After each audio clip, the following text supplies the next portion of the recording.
তো কেমন আছো বন্ধুরা? আশা করছি সবাই খুব ভালো আছো, আমিও খুব ভালো আছি। তো রিম্পা ডেলি ব্লগে তোমাদের সবাইকে স্বাগত জানিয়ে আমি আরও একটা নতুন ভিডিও নিয়ে চলে এসেছি। তো হ্যাঁ বন্ধুরা, আজকে কিন্তু কোনো ব্লগ ভিডিও নিয়ে আমি আসিনি। আজকে চলে এসেছি আমি তোমাদের সামনে একটা রান্নার রেসিপি নিয়ে। তো এই যে উপকরণ দেখে তো তোমরা বুঝতেই পারছো আমি কি দেখাতে চলেছি তোমাদেরকে। হ্যাঁ বন্ধুরা, আজকে কিন্তু আমি বিরিয়ানি রেসিপি করে দেখাবো তোমাদেরকে। আর এদিকে দেখো মাংসের মশলা আর কি করে রেখেছি, সমস্তটাই আর কি গুছিয়ে রেখে দিয়েছি। তো দেখো এখানে আমি নিয়ে নিয়েছি 1 কেজি আর কি মতো চিকেন করব সেটাই। আর এদিকে পোস্ত বাটা, কাজু বাদাম আর পোস্ত বাটা। আর এই যে চালটা, এটা কিন্তু আমি ঠিক 1 থেকে 1.5 ঘন্টা আগে ভিজিয়ে রেখেছিলাম, দিয়ে জল ঝরিয়ে ধুয়েছি। তো দেখো একটু ভিজিয়ে তুলে কি ভাতটা খুব ভালো হয়। আর এই দিকে দেখো আমি পুরো বিরিয়ানির যা যা উপকরণ লাগে সেগুলোই নিয়ে নিয়েছি। তো চলো বন্ধুরা ভিডিওটা দেখতে থাকো। এদিকে দেখো বিরিয়ানি মশলা, তো এইদিকে দেখো ফুড কালার, আতর, আর এই যে বাজারে যে আর কি বিরিয়ানির যে মশলাগুলো পাওয়া যায় আর কি, দারচিনি, গোটা এলাচ, মানে সমস্ত কিছু, জায়ফল, জয়ত্রী, সব কিছু। এইদিকে দেখো ঘি, গোলাপ জল, আতর সমস্তটাই নিয়ে নিয়েছি। তো চলো বন্ধুরা ভিডিওটা দেখতে থাকো। আর এদিকে দেখো যে ওই যে আর কি মশলাগুলো খোলা, তো এটাকে আমি একটা পরিষ্কার কাপড়ের মধ্যে করে নিয়ে নিয়েছি, কারণ এগুলো যদি ভাতের মধ্যে দেওয়া যায় না তো পুরো আর কি মুখে পড়বে। ওই জন্য আমি একটা পরিষ্কার কাপড়ের মধ্যে এগুলোকে বেঁধে আর কি ভাতের মধ্যে দিয়ে দেবো আর কি। তো চলো বন্ধুরা, তো বেঁধে নিয়ে দেখো, তোমরা যদি মনে করো এইভাবে দেবে না, তোমরা ভাতের মধ্যে দিতে পারো, কিন্তু আমার মনে হয় কি এইভাবে দেওয়াটাই ভালো, কারণ মুখে পড়লে না একদম ভালো লাগে না।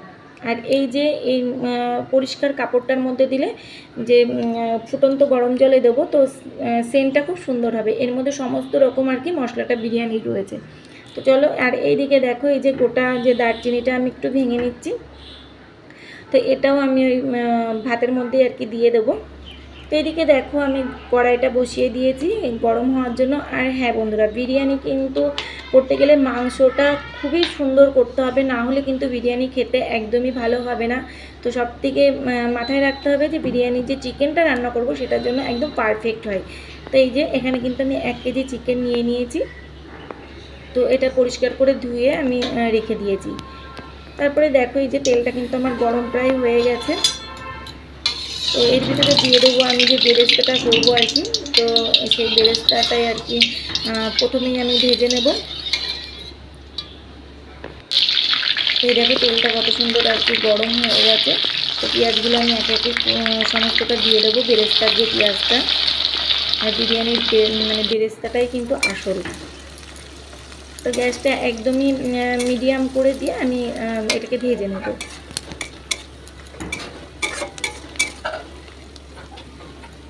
আর হ্যাঁ বন্ধুরা, কেউ কিন্তু স্কিপ করে দেখবে না, সম্পূর্ণ ভিডিওটা দেখো। আর এইদিকে দেখো জলটা আমি ফুটতে দিয়ে দিয়েছি। আর এই যে বিরিয়ানির ভিতরে যে আলুটা দেবো না, সেই আলুটা কিন্তু আমি একটু সিদ্ধ করে নেবো। আর এই যে চালটার মধ্যে দিয়ে দিয়েছি তেজপাতা আর গোটা যে গরম মানে দারচিনিটা, সেটা। এই যে বেরেস্তাটা আমার প্রায় অলরেডি হয়ে গেছে, আমি এটা তুলে নিচ্ছি। আর এই যে তেলটা রয়েছে সেই তেলেই কিন্তু আমি চিকেনটা দেবো, এক্সট্রা কোনো তেল আমি দেবো না, কারণ তেলটা আমার অনেকটা রয়েছে।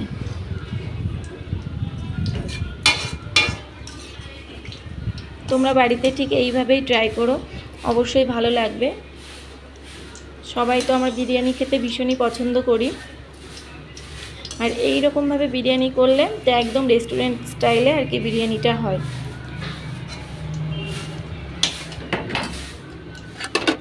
তো এই যে পোটলাটা করে ধুয়েছিলাম সেটা কিন্তু আমি ভাতের মধ্যে দিয়ে দিয়েছি। তারপরে দিয়ে দিলাম চালগুলো।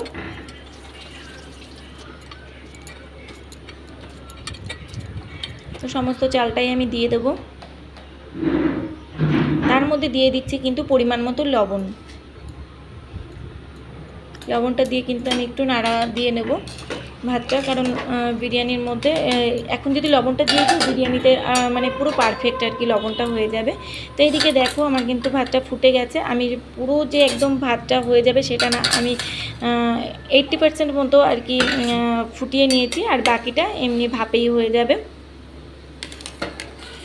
তো দেখো কত সুন্দর আর কি সলা সলা হয়ে রয়েছে। তো এই অবস্থাতেই আমি কিন্তু নামিয়ে নেব। তারপরে দেখো এই যে তেলটা, এই তেলেই কিন্তু আমি পুরো মাংসটা রান্না করে নেব। তো চলো বন্ধুরা,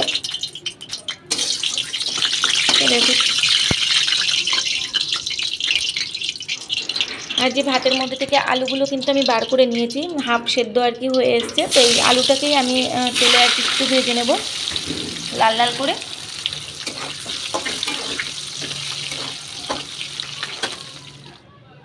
তো অলরেডি আমার ভাজা কমপ্লিট হয়ে গেছে। এবার একে একে পুরো তুলে নেব আমি আলুগুলো। এই দেখো,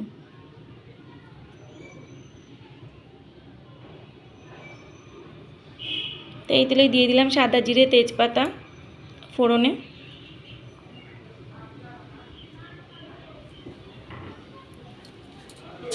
তো এই যে মিক্সিতে যে আর কি সমস্ত রকমের চিকেনের যে মশলাটা সেটা কিন্তু আমি দিয়ে দিলাম। এর ভিতরে পেঁয়াজ, রসুন, আদা, কাঁচা লঙ্কা সমস্তটাই। আমি কিন্তু ঝাল একদম কম দেবো, কারণ বিরিয়ানিতে বেশি ঝাল একদমই যায় না।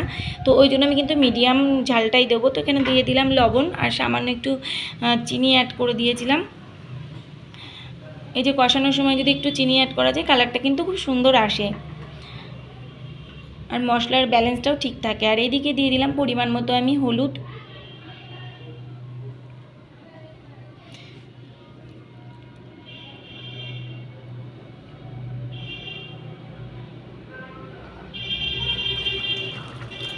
তারপরে এইদিকে দেখো আমি কাশ্মীরি রেড চিলি পাউডারটা একটু ইউজ করলাম, যাতে কালারটা খুব সুন্দর আসে।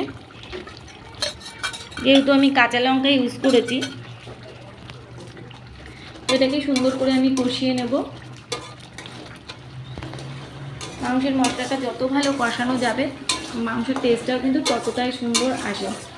তো চলো এটাকে সুন্দর করে আর কি কষিয়ে নিই। আর বন্ধুরা, তোমাদেরকে কিন্তু অনুরোধ থাকলো যে ভিডিওটা সম্পূর্ণ দেখার। এইদিকে দেখো মশলাটা কিন্তু অনেকটাই কিন্তু আমার কষে এসেছে, মশলার থেকে তেলটাও আমার ছেড়ে দিয়েছে। এইদিকে দেখো যে পোস্ত বাটা আর কাজু বাদাম বাটাটা, তো এটা কিন্তু আমি এখন দিয়ে দেবো।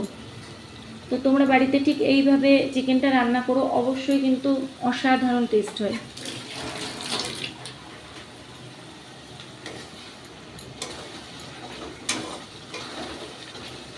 এই মশলাটা আরও একটু কষিয়ে নেবো আমি। তো কালারটা কত সুন্দর এসেছে না।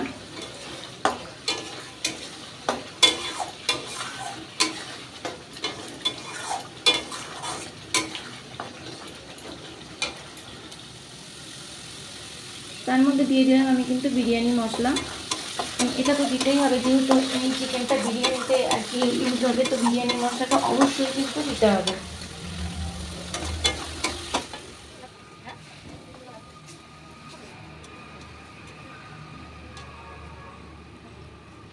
তারপরে দিয়ে দিলাম এই যে চিকেনগুলো।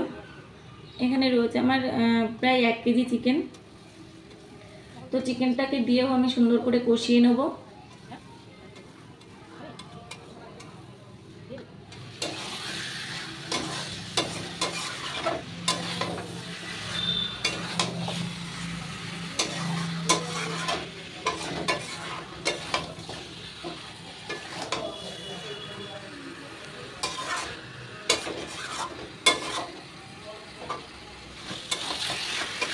আর বন্ধুরা, তোমাদেরকে আমি একটা জিনিস বলতে ভুলে গিয়েছি, চিকেনের চালটা কিন্তু আমি 700 গ্রাম নিয়েছিলাম। আর এই যে মাংসটা তোমরা দেখছো, এই মাংসটা কিন্তু পুরোটাই আমি বিরিয়ানিতে দেবো না, মানে হাফটা আমি বিরিয়ানিতে দেবো আর হাফটা আর কি গ্রেভির জন্য রেখে দেবো, যারা বিরিয়ানিতে আর কি একটু চিকেন কষা খেতে চায়, তো সেই জন্য। আর এদিকে দেখো আলু যে ভেজে রাখা আলুটা, সেটাও কিন্তু আমি এর ভিতরে দিয়ে নিই, একটু কষিয়ে নিচ্ছি, কারণ আলুর মধ্যে একটু মশলাটা ঢুকবে আর কি। তো কিছুক্ষণ নাড়াচাড়া করার পরে কিন্তু আলুটাকে আমি তুলে নেব। এই দেখো আলুটা কিন্তু আমি তুলে নিলাম। 3 থেকে 4 মিনিট নাড়াচাড়া করার পরে কিন্তু প্রতিটা আলুই আমি তুলে নেব। বেশি আর কি এর ভিতরে রেখে দিলে তো আলুগুলো একদম গলে যাবে আর ভালো লাগবে না খেতে। সেইদিকে দেখো মাংসটা আমার অলরেডি প্রায় হয়েই এসেছে। এই যে মাংসটাও আমি তুলে নিচ্ছি বিরিয়ানির জন্য হাফটা, আর হাফটা আমি আর কি কষিয়ে রাখবো, যারা আর কি গ্রেভি আর কি চাইবে তাদের জন্য আর কি। তো এই যে এইটুকু আমি রেখে দিলাম। এর ভিতরে একটু জল দিয়ে এটা ফুটতে দেবো।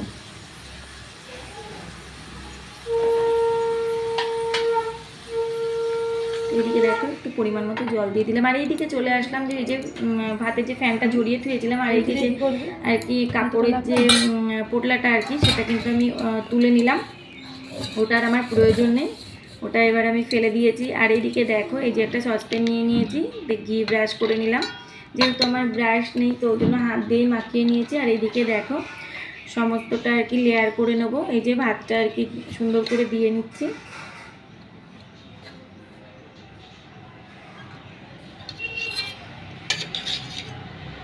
এদিকে দেখো আলু দিয়ে নিলাম,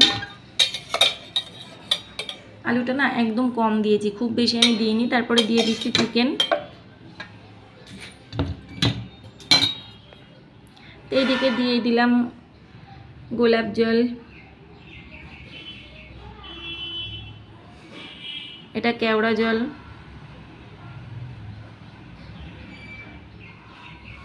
দিয়ে দিলাম বেরেস্তা,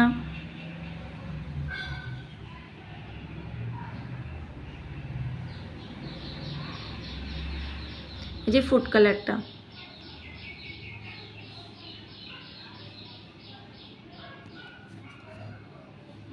আর বিরিয়ানি মশলা।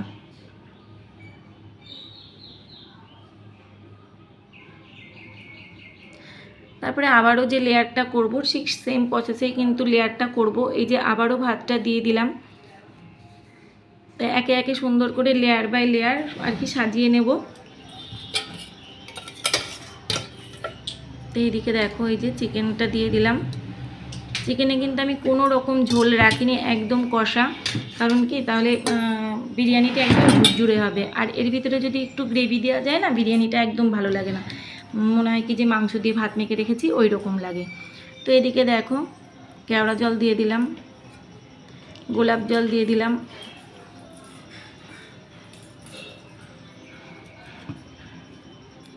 আবারও সেম প্রসেসেই লেয়ারগুলো আর কি প্রত্যেকটি আর কি তৈরি করে নেব। এইদিকে দেখো। আর বন্ধুরা ভিডিওটা যদি তোমাদের ভালো লাগে অবশ্যই কিন্তু লাইক কমেন্ট করতে কিন্তু কেউ ভুলবে না। আর যারা এখনও পর্যন্ত আমার চ্যানেলটিকে সাবস্ক্রাইব করোনি অবশ্যই ঝটপট চলে যাও আর আমার চ্যানেলটিকে কিন্তু সাবস্ক্রাইব করে নাও বন্ধুরা। আর পাশে থাকা বেল বাটনটা অবশ্যই অল বাটন করে দেবে, কারণ আমি যখনই ভিডিও ছাড়বো সবার আগে পৌঁছে যাবে কিন্তু তোমাদের কাছে। আর বিরিয়ানিটা কেমন হয়েছে অবশ্যই কিন্তু কমেন্ট বক্সে বলতে কেউ ভুলবে না, ঠিক আছে। আর অসাধারণ খেতে হয়েছিল, তোমরা বাড়িতে সেম প্রসেসে বানাও, খুবই ভালো হবে। তো এদিকে দেখো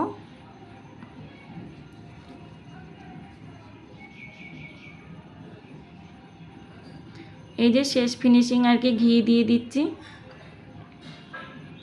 ঘিটা কিন্তু দিতেই হবে, না হলে কিন্তু অতটাও টেস্ট আসবে না।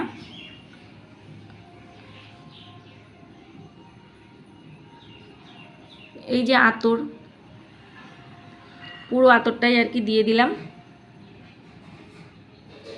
বিরিয়ানির আতরটাই মেন। তারপরে দেখো আবারও ভাতের লেয়ারটা দিয়ে দিয়ে ব্যাস এবার একটা থালা চাপা দিয়ে গ্যাসের উপর বসিয়ে দেবো দম হওয়ার জন্য।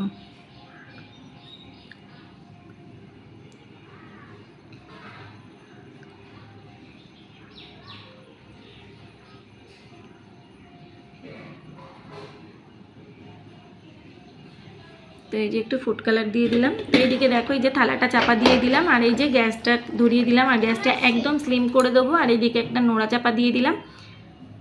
তো মিনিমাম আমি 30 মিনিট এটাকে একদম দমে রাখবো।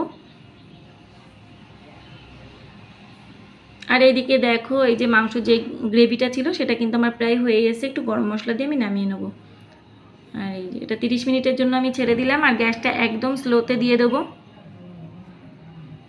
তো এই যে গরম মশলাটা কিন্তু দিয়ে দিলাম এর ভিতরে।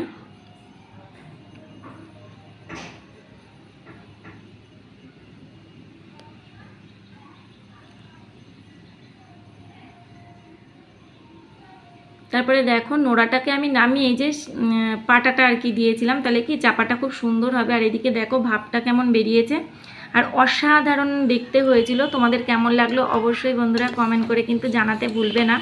তো চলো আজকের মতো টাটা, সবাই ভালো থেকো সুস্থ থেকো। এইরকম রেসিপি দেখতে হলে অবশ্যই আমার চ্যানেলটিকে সাবস্ক্রাইব করে দিও।